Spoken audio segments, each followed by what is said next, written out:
Welcome to the deep dive. We've got this pretty dense stack of financial sources in front of us today. Yeah. Our goal, to really cut through the noise of the Q3 2025 earnings reports. Yeah, specifically looking at two giants in consumer fintech now, Coinbase and Robinhood. Exactly. And the mission is pretty specific, isn't it? We want to figure out what exactly drove this, frankly, massive profitability we saw this quarter.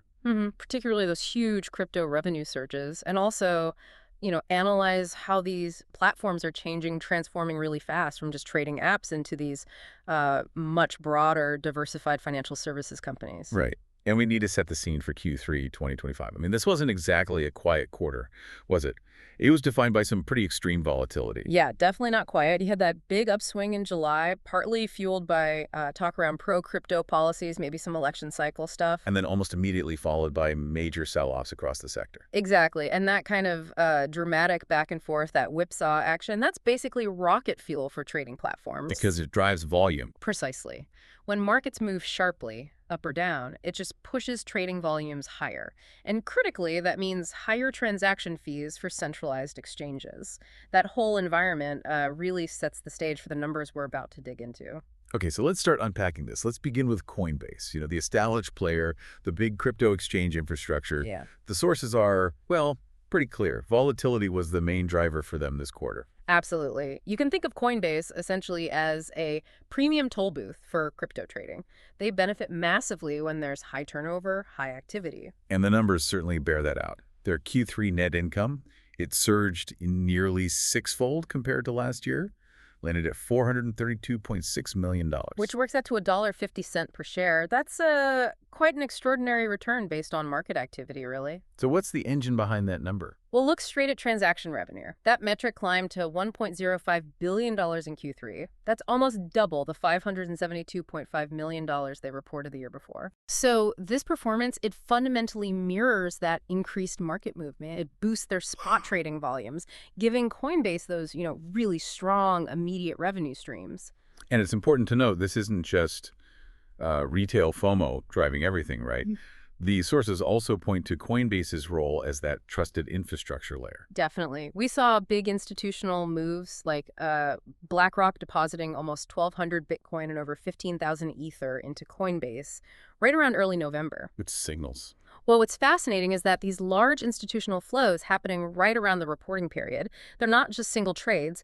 They really highlight Coinbase's role as the critical custodian, the safe pair of hands. Right. So their business model is kind of two-pronged. They capture those volatility-driven retail fees, sure, but they also act as the secure plumbing for these huge institutional asset transfers. And that institutional trust, it adds a layer of stability to their revenue that's, quite different from the next company we need to talk about. Okay, let's pivot then. Let's talk Robinhood, ticker AHARDS. So if Coinbase is maybe the more established high-security infrastructure, Robinhood feels like the aggressive disruptor, still rewriting the rules. Yeah, Coinbase had a strong quarter, no doubt. But Robinhood's numbers, they're just explosive. It really shows how central digital assets have become to their whole growth strategy now. Their whole direction seems to have shifted, hasn't it? Completely. I mean, Robinhood's crypto business isn't just some side hustle anymore. It's a dominant force. It pretty much confirms that the retail market is, largely comfortable trading crypto alongside stocks now. Okay, let's hit the big number then, the crypto revenue figure. The sources say it exploded by, an incredible 339% year over year in Q3. 339%, yeah. That's $268 million just from crypto revenue. Compare that to only $61 million in the same period last year. It's a massive jump. And that crypto surge obviously powered a huge overall quarter for them. Oh, absolutely. Total revenue for Robinhood hit $1.27 billion. That's a 100% year-over-year increase, and it beat the consensus estimates pretty handily. And net income? Net income surged 271% to $556 million. Just really strong performance all around. Okay, that is a staggering jump. But hang on, is this just the same volatility story as Coinbase? Yeah. Short-term peak? How sustainable is that kind of crypto volume, if or when the market calms down? That's a fair question, and I think that's where Robinhood's story differs a bit. Yes, volatility definitely helped them, no question. But their success here is also strategic. How so? Well, they hit a record crypto trading volume, $80 billion for the quarter. But they didn't just passively receive that volume, they actively went after it. Right, by adding more coins. Exactly. They expanded their crypto offerings well beyond just Bitcoin and Ethereum. They brought new assets onto the platform, which attracted and frankly energized their huge retail user base. Plus, they improved the platform features, making crypto trading feel more seamless. So that points right to the competitive angle, doesn't it? Robinhood seems to be leveraging its massive existing user base, the people who came for commission-free stocks, and making them comfortable or even excited about trading these more volatile digital assets. Absolutely. They're actively chipping away at the retail dominance that Coinbase historically enjoyed, mainly by simplifying access and integrating it into an app people already use and trust. It feels like real validation for mainstream crypto acceptance, in a way. I think it is. Retail users are, voting with their feet or their thumbs, using the app they trust for stocks to now trade these higher risk, potentially higher reward assets. Okay, speaking of diversifying, the sources also make it really clear that Robinhood is pushing hard on a diversification strategy, taking them way beyond just being the free stock trading app. Yes, this is probably the biggest strategic story coming out of their quarter. They're building a full-fledged financial platform, one designed to weather different market cycles better. And they hit a key milestone related to that. They did, an impressive one. Robinhood now has 11 distinct business lines, and each one is generating $100 million or more in annualized revenues. 11 lines at over $100 million annualized. Right, which means they are far less reliant on any single revenue stream now, including, the often criticized payment for order flow model.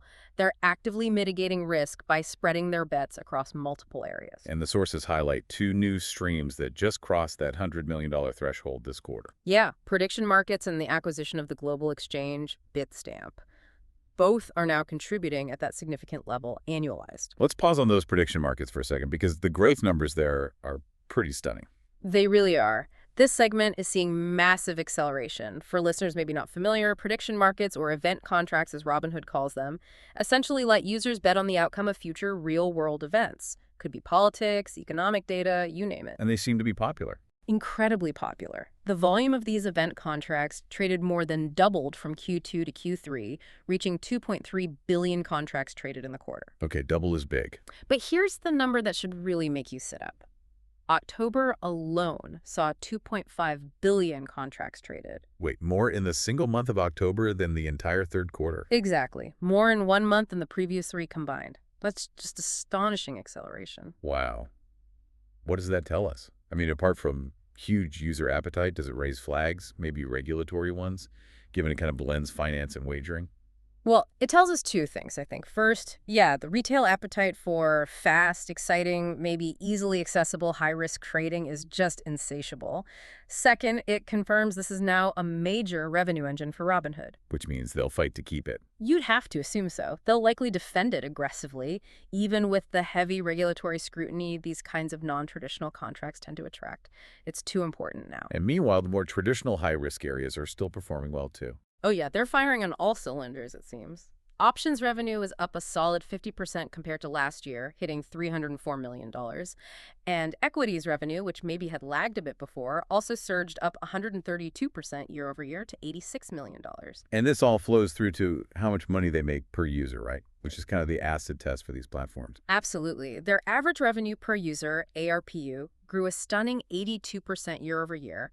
It's now at $191 per user. 82% ARPU growth. Exactly. So they aren't just adding users. They're getting much better at monetizing the users they have, persuading them to use more services, prediction markets, options, crypto, maybe a little more assets. And the subscription numbers back that up. They do. Robinhood Gold subscribers, that's their premium tier, hit a record 3.9 million. So they're increasing the value per user while also expanding the overall base. Funded customers grew 10% year over year, reaching 26.8 million. Okay, so this paints a picture of a company really executing on its strategy, challenging the big guys like Fidelity and Schwab. It does seem that way. But they're spending a lot to achieve this growth, which brings us to maybe the financial health check and the one little wrinkle in this otherwise glowing report. That's right. Despite crushing the revenue and earnings expectations, the stock actually dipped a bit in after-hours trading right after the report. And the reason was? Expense guidance. Robinhood revised its full-year expense guidance upwards. They're now expecting costs around $2.28 billion. Which was higher than before. Significantly higher than their previous range. And investors, they tend to react negatively to forecasts of higher costs almost instinctively. But is it justified spending? Well, you have to frame it strategically. They are investing heavily in these new, fast-growing business lines like prediction markets. They're integrating acquisitions like Bitstamp for international growth. They're essentially fueling the aggressive expansion we've just been talking about. So, arguably, yes. There was also a tiny miss on transaction revenue estimates. Yeah, a slight one. Total transaction-based revenue came in at $730 million, just marginally below the $729 million estimate.